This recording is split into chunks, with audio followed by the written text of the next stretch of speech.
जागू और बोलू। जंगल घने हरे भरे जंगल में दो घोड़े रहते थे। जागू और बोलू दोनों बहुत अच्छे दोस्त थे और हमेशा एक दूसरे की मदद करने के लिए तैयार रहते थे।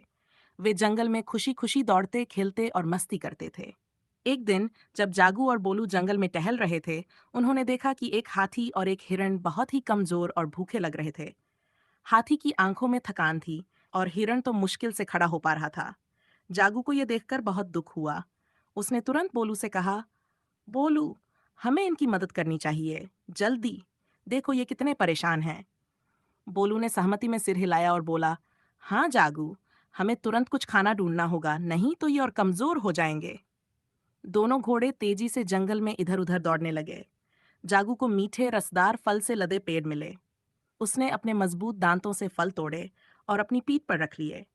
उधर बोलू को हरी भरी ताजा घास और पत्तियां दिखीं जो हाथी को पसंद आ सकती थीं। वह अपने मुंह में जितनी हो सकी उतनी पत्तियां और घास लेकर तुरंत वापस लौटा। जब वे हाथी और हिरण के पास पहुंचे तो दोनों बहुत कमजोर दिख रहे थे।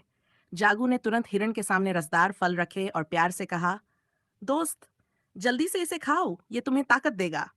भूखा हिरण चटपट फल खाने लगा। बोलू ने हाथी के सामने घास रखी और बोला, ये तुम्हारे लिए है बड़े भाई, इसे खाकर अपनी ताकत वापस पालो। हाथी और हिरण बहुत खुश हो गए।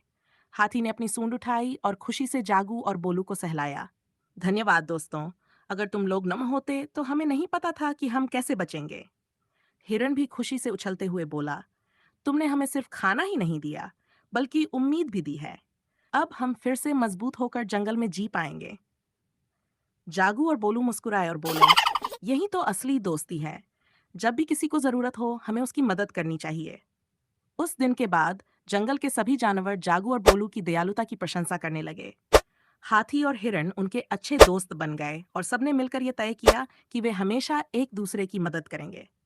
सीख, इस कहानी से हमें यह सीखने को मिलता है कि सच्ची दोस्ती और दयालुता से दुनिया खूबसूरत बनती है। जब हम दूसरों की मदद करते हैं तो हमें भी खुशी और संतोष मिलता है।